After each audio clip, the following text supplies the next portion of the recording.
On est ici pour montrer à M. Prévost que les conséquences de son inaction ne s'arrêtent pas à la porte de son cabinet.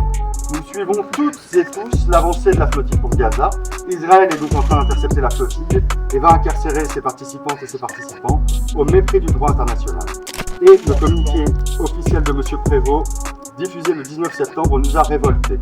Reconnaître que leur action est louable sans pour autant les soutenir fermement par la voie diplomatique, ce qu'il pouvait faire en tant que ministre des Affaires étrangères sans accord du gouvernement, est indigne de sa fonction.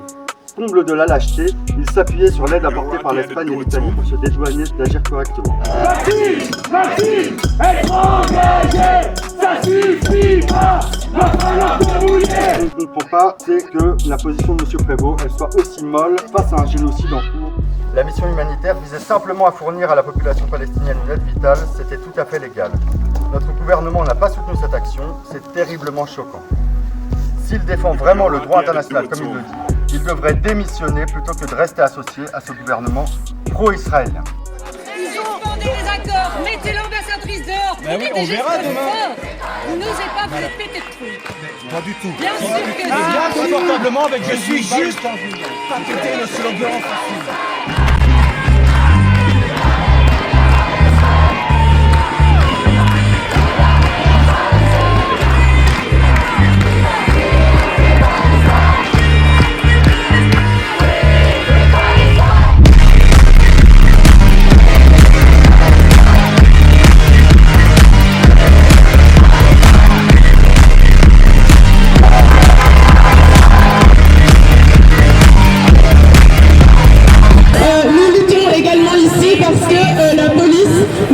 De harceler nos camarades palestiniens.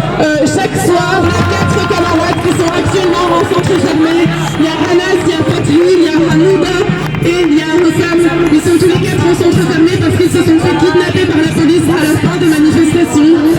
La police évidemment cible nos camarades palestiniens qui sont en procédure d'asile, qui ne sont absolument pas illégaux sur ce territoire.